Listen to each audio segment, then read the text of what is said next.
Welcome to चिक्की चिड़िया TV. जंगल में इस साल ऐसी कड़ाके की ठंड पड़ी कि पेड़ों की टहनियां भी पत्थर जैसी सख्त हो गई थी। चिक्की का लकड़ी का घर पुराना हो चुका था और उसमें छोटे छोटे छेद हो गए थे। बर्फीली हवाएं उन छेदों से अंदर आ रही थी। माँ, ये ठंडी हवा सुई की तरह चुभ रही है। तिनके और लकड़ी हमें इस ठंड से नहीं बचा पा रहे। माँ, क्या हमारा ये घर गिर जाएगा? हवा बहुत तेज है। धैर्य रखो बच्चों, मैं कुछ इंतजाम करती हूँ। हमें इन छेदों को बंद करने के लिए कुछ मजबूत चाहिए। तभी कालू कौवा उड़ता हुआ आया और चिक्की के खिड़की पर बैठ गया। उसके पंखों पर बर्फ जमी थी।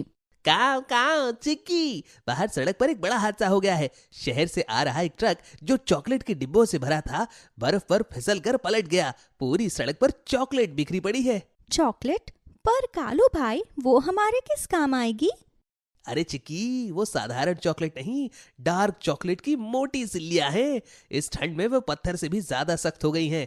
अगर तुम उन्हें ले आओगी तो अपने घर की दीवारों को लोहे जैसा मजबूत बना सकती हो।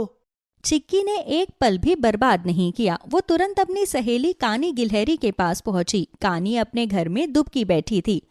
कानी, जल्दी उठो, हमें सड़क पर जाना है। ट्रक के एक्सीडेंट की वजह से वहाँ चॉकलेट बिखरी है। हमें उन्हें लाना होगा और मुझे उन्हें अपने घर में लगाना होगा। हवा मेरे बच्चों को नुकसान पहुंचा रही है। चॉकलेट? चलो चिक्की, मैं अपनी मजबूत पूंछ और दांतों से उन्हें खींचने में तुम्हारी मदद करूंगी। चिक्की और कानी बर्फ के बीच संघर्ष करते हुए सड़क पर पहुंची। वहाँ सचमुच चॉकलेट का अंबार लगा था। ठंड की वजह से चॉकलेट लोहे जैसी जम चुकी थी। ओह कानी, देखो, कालू भाई ने बिल्कुल सच कहा था। ये तो चॉकलेट की पूरी सड़क बिछ गई है, लेकिन ये तो बर्फ से भी ज्यादा ठंडी और सख्त लग रही है। उफ चिक्की, ये तो पत्थर से भी भारी है। मेरे पैर बर्फ में धंस रहे हैं, लेकिन हमें हार नहीं माननी है। अगर हम इसे नहीं ले गए तो आज की रात बच्चों के लिए बहुत मुश्किल हो जाएगी। तुम सही कह रही हो कानी, तुम ये चकोर टुकड़े अपने पीठ पर लाद दो और मैं अपनी चोंच से इन छोटे स्लाइस को उठाकर उड़ने की कोशिश करती हूँ। हाइशा! चलो चिक्की, तुम बस रास्ता दिखाओ, मैं एक बार में दो सिल्लियाँ ले जाऊंगी। आज ये चॉकलेट ही हमारे घर की ढाल बनेंगी। चलो जल्दी चलो। चिक्की ने अपनी चोंच से और कानी ने अपनी पीठ पर लादकर चॉकलेट के बड़े बड़े टुकड़ों को बरगद के पेड़ तक पहुंचाया। चिक्की ने उन टुकड़ों को लकड़ी के छेदों में फंसाना शुरू किया। जहां जहां से हवा आ रही थी वहां चॉकलेट की एक मोटी परत चढ़ा दी। थोड़ी ही देर में लकड़ी का वो कमजोर घर अब एक चॉकलेट के किले में बदल चुका था। जैसे ही आखिरी छेद बंद हुआ, घर के अंदर ही हवा अचानक गर्म महसूस होने लगी। चॉकलेट की मोटी दीवारों ने बाहर की बर्फीली हवा को पूरी तरह रोक दिया था। वाह माँ, अब तो एक भी हवा का झोंका अंदर नहीं आ रहा। और देखो, घर से कितनी अच्छी महक आ रही है। माँ, ये घर तो अब लकड़ी का नहीं बल्कि चॉकलेट का लग रहा है। अब हमें ठंड नहीं लगेगी। शुक्रिया कालू भाई और कानी, आज तुम दोनों की वजह से मेरे बच्चों को सिर छुपाने के लिए एक मजबूत और गर्म छत मिल गई है। चिक्की और कानी ने मिलकर घर को चॉकलेट से सील तो कर दिया था और अब घर गर्म भी हो गया था। लेकिन एक नई मुसीबत दबे पांव बरगद के पेड़ की ओर बढ़ रही थी। भले ही कड़ाके की ठंड थी, लेकिन डार्क चॉकलेट की तीखी और मीठी खुशबू ने जमीन के नीचे गहराई में सो रही लाल चींटियों की फौज को जगा दिया था। माँ, ये देखिए, हमारी नई दीवार पर ये छोटी छोटी चलती हुई लकीरें क्या हैं? अरे नहीं, ये तो चींटियां हैं। माँ, ये तो हमारे घर को कुतर रही है। हजारों की तादाद में लाल चींटियों ने चॉकलेट की दीवारों पर हमला बोल दिया था। ठंड की वजह से चॉकलेट सख्त तो थी, पर चींटियों की हजारों छोटे दांत उसे धीरे धीरे खोखला करने लगे थे। चिक्की, अगर इन्होंने नीचे की नींव वाली चॉकलेट खा ली तो पूरा घर धड़ाम से नीचे गिर जाएगा। हमें इन्हें रोकना होगा, पर कैसे? ये तो हजारों में हैं। काव काव चिक्की, ये चींटियां मीठे की दीवानी है। जब तक खुशबू रहेगी ये नहीं रुकेंगी। बच्चों डरो मत। कानी, जल्दी मेरे साथ आओ। मुझे याद है, झुमकी के घर के बरामदे में लाल मिर्च की बोरियां रखी है। चींटियों को उसकी तेज गंध और जलन बर्दाश्त नहीं होती। यही हमारा आखिरी रास्ता है। तुम ठीक कह रही हो चिक्की, मैं अपनी पोटली साथ ले लेती हूँ। हम इतनी मिर्च लाएंगे कि इन चींटियों को दिन में तारे नजर आ जाएंगे। चलो जल्दी। चिक्की और कानी बिजली की फुर्ती से उड़े और बर्फीली हवाओं को चीरते हुए झुमकी के घर पहुंचे। वहां से वे अपनी क्षमता से ज्यादा लाल मिर्च और तीखी काली मिर्च के दानों का ढेर ले आए। वापस पहुंचते ही उन्होंने पूरे घर के चारों तरफ और चॉकलेट की उन मीठी दीवारों पर मिर्च का पाउडर छिड़कना शुरू कर दिया। आच्छी! उफ, चिक्की ये तो बहुत तेज है। अगर हमें इतनी चीखें आ रही है तो इन चींटियों का क्या हाल होगा। लो, ये कोना भी मैंने भर दिया है। रुको साथियों, रुक जाओ। ये कैसी अजीब सी गंध है। मेरी नाक में जलन हो रही है और मेरी आंखें। भागो, पीछे हटो। माँ देखिए, चींटियां तो ऐसे भाग रही हैं जैसे उनके पीछे कोई शिकारी कुत्ता पड़ गया हो। सेनापति तो अपनी जान बचाकर सबसे पहले नीचे कूद गया। शुक्र है। कानी, अब जल्दी से इस मिर्च के ऊपर थोड़ी गीली मिट्टी डाल देते हैं ताकि ये जम जाए और हमारे बच्चों को भी इसकी धसक न लगे। मिर्च की उस तेज लक्ष्मण रेखा ने अपना काम कर दिया था। लाल चींटियों की पूरी फौज रास्ता बदलकर गायब हो गई। माँ, आप तो सचमुच में सुपर हीरो हो। आपने ठंड से भी बचाया और इन शिकारी चींटियों से भी। अकेले में कुछ नहीं कर पाती बच्चों, ये सबकी हिम्मत और मदद का नतीजा है। याद रखना, मुसीबत में जो दिमाग और दोस्त काम आए वही असली ताकत है। बारिश थम चुकी थी, लेकिन पूरे जंगल के वातावरण में अभी भी एक भीनी भीनी ठंडक और ताजगी बनी हुई थी। पेड़ की टहनियों और पत्तियों पर टपकी हुई बारिश की बूंदें सूरज की हल्की सुनहरी रोशनी में मोतियों की तरह चमक रही थी। पीपल के ऊंचे और सुरक्षित पेड़ पर बने उस अनोखे सेब के घर के अंदर का नजारा और भी प्यारा था। बाहर की ठंडक के विपरीत सेब के घर के भीतर एक सुखद गर्माहट और सेब की अपनी मीठी खुशबू बसी हुई थी। चिक्की चिड़िया अपने तीनों नन्हे बच्चों टीपू, मीना और गोलू के साथ बड़े आराम थी। सूरज की पहली किरण जैसे ही सेब की खिड़की से अंदर आई, टीपू, मीना और गोलू की आंखें धीरे धीरे खुली। उन्होंने अपनी छोटे छोटे पंखों को फैलाया और लंबी जम्हाई ली, लेकिन जागते ही उनके पेट में हल्की हल्की गड़गड़ाहट और गुड़गुड़ की आवाज शुरू हो चुकी थी, जो इस बात का संकेत थी कि उन्हें जोरों की भूख लगी है। माँ, मेरी आंख तो खुल गई, पर मेरा पेट अभी तक सो नहीं पा रहा है। इसमें कुछ ज्यादा ही तेज आवाजें आ रही हैं। ऐसा लग रहा है जैसे मेरे पेट के अंदर कोई छोटा सा ढोल बज रहा हो। माँ, मुझे बहुत तेज भूख लगी है।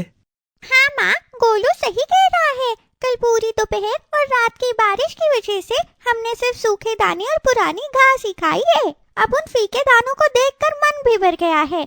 आज मेरा मन कुछ अलग, कुछ नया और बहुत ही स्वादिष्ट खाने का कर रहा है।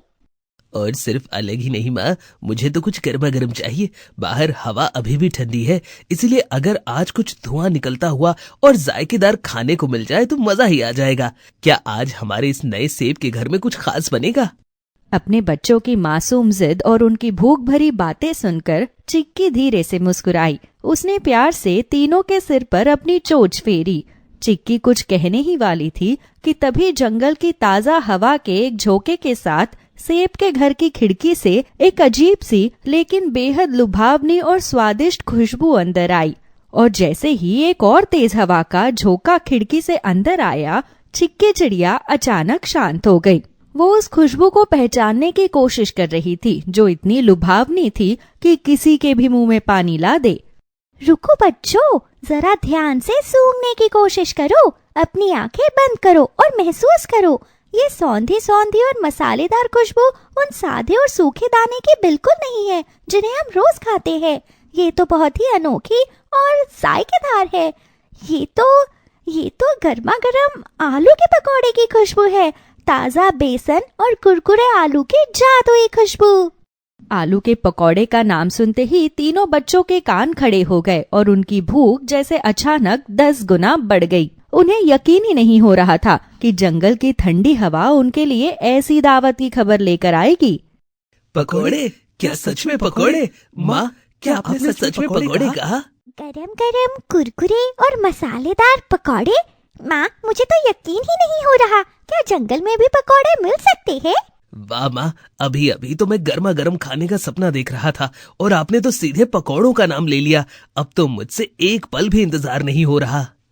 पकौड़े पकौड़े, पीले पीले गोल गोल पकौड़े। माँ, जल्दी चलिए, इससे पहले कि खुशबू खत्म हो जाए हमें पता लगाना है कि ये कहाँ बन रहे हैं।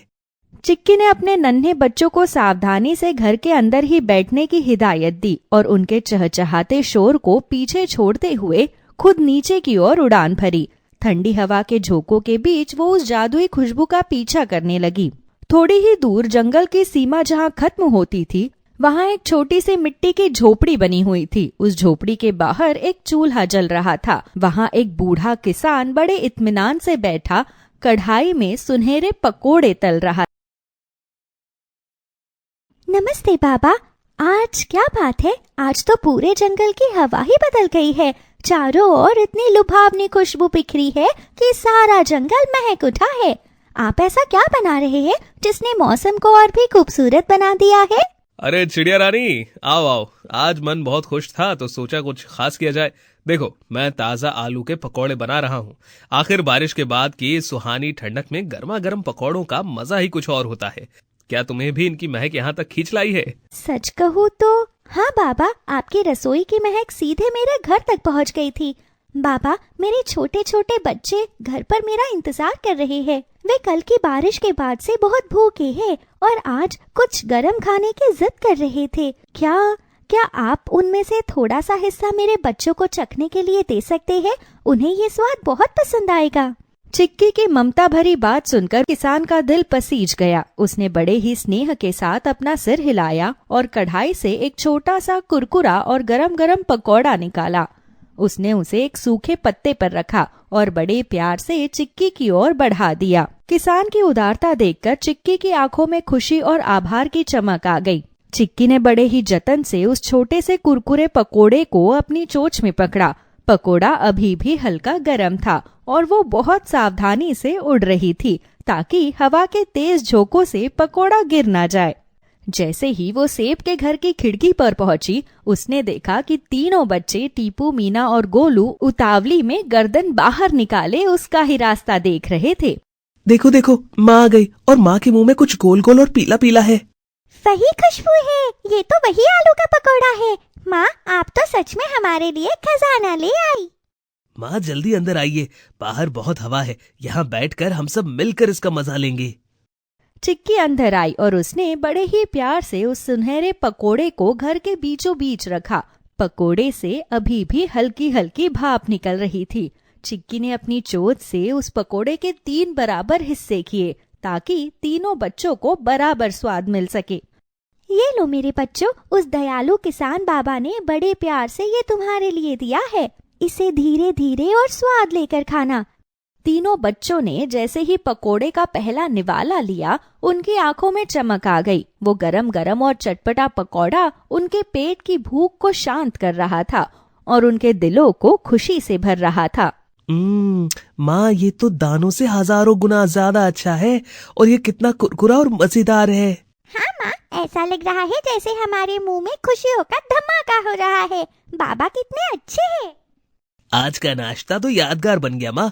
इस ठंडी सुबह में इस गरम पकौड़े ने तो कमाल कर दिया। अपने बच्चों को मजे से खाता देख वो बहुत संतुष्ट थी। पकोड़े का वो छोटा सा टुकड़ा खत्म होते ही बच्चों के चेहरे पर एक अजीब सी चमक आ गई। माँ, ये पकौड़े तो जादुई है। क्या आप हमारे लिए रोज ऐसे ही पकौड़े बना सकती हैं? हाँ माँ, क्या हम अपने इस प्यारे से सेब के घर में खुद पकोड़े नहीं तल सकते? माँ, अगर आप बनाएंगी तो हम सब आपकी मदद करेंगे। हमें फिर से वही स्वाद चाहिए। चिक्की ने बच्चों के उत्साह को देखा और मुस्कुराते हुए एक बड़ा फैसला लिया। उसने सोचा कि क्यों ना इस खुशी को सिर्फ अपने घर तक ना रखकर पूरे जंगल के साथ मनाया जाए। चिक्की बच्चों को साथ लेकर जंगल की चौपाल यानी पुराने बरगद के नीचे पहुंची। वहां पहले से ही कालू कौवा अपनी चोंच पैनी कर रहा था। झुमकी खरगोश घास चर रही थी और कान्ही गिलहरी इधर उधर फुदक रही। दोस्तों, आज मेरे बच्चों ने पहली बार इंसान के हाथों के बने आलू के पकोड़े खाए। उनका स्वाद इतना लाजवाब है कि मैं चाहती हूँ हम सब भी वही स्वाद चखें। क्या पकोड़े? और तुमने मुझे एक बार भी नहीं बुलाया। चिक्की, ये तो सरासर नाइंसाफी है। कालू काका, नाराज ना हो, इसीलिए तो हम यहाँ आए हैं। हम चाहते हैं कि आज हम सब साथ मिलकर पकोड़े खाएं। हाँ काका, अकेले खाने में वो मजा कहाँ जो मिल बांट कर खाने में है। बच्चों की ये प्यारी सी बात सुनकर सबका दिल पिघल गया। सबने एक स्वर में तय किया कि आज जंगल में आलू पकोड़ा दावत होगी। दावत की तैयारी शुरू हुई। हर किसी को उसकी क्षमता के अनुसार काम सौंपा गया। चिक्की ने देखा कि उसके बच्चे पहली बार किसी बड़े और जिम्मेदार काम का हिस्सा बन रहे थे। मैं जंगल के कोने कोने से सूखी लकड़ियाँ और टहनियाँ चुन कर लाऊंगा ताकि आग अच्छी जले। मैं नदी से साफ पानी लाऊंगी और पकोड़े परोसने के लिए ताजी हरी पत्तियां इकट्ठा करूंगी। और मैं पूरे जंगल में उड़ उड़ कर सबको दावत पर बुलाऊंगा, किसी को भी छूटना नहीं चाहिए। और चूंकि पकोड़े बनाने की असली कला किसान बाबा को आती है, तो मैं जाकर उन्हें मना लाऊंगा कि वो यहाँ आकर हमारी मदद करे। थोड़ी ही देर में जंगल का नजारा बदल गया। किसान बाबा अपनी कढ़ाई और सामान लेकर आ गए। चूल्हा जल उठा और कढ़ाई फिर से चढ़ गई। चिक्की चिड़िया किसान बाबा के साथ पकौड़े बनाने लगती है। जैसा जैसा बाबा बता रहे थे वैसे वैसे चिक्की चिड़िया पकोड़े बनाने लगती है। तेल की छन छन और पकोड़े की तीखी मीठी महक ने जंगल के हर जानवर को बरगद के नीचे खींच लिया। हंसी ठिठोली पुरानी बातें और खुशबू चारों ओर फैल गई। पक्षी चहचहा रहे थे और जानवर कतार में बैठकर अपनी बारी का इंतजार कर रहे थे। माँ, ये तो हमारे जीवन का सबसे अच्छा दिन है। हमने कभी नहीं सोचा था कि एक छोटा सा पकौड़ा इतनी खुशियाँ लाएगा। सच में माँ, पकोड़े, बारिश का मौसम और इतने सारे दोस्त, वाह, इससे बेहतर और क्या हो सकता है। और सबसे बड़ी बात माँ, इन पकौड़ों का स्वाद आज और भी ज्यादा बढ़ गया क्योंकि इन्हें बनाने में हमने भी मदद की है।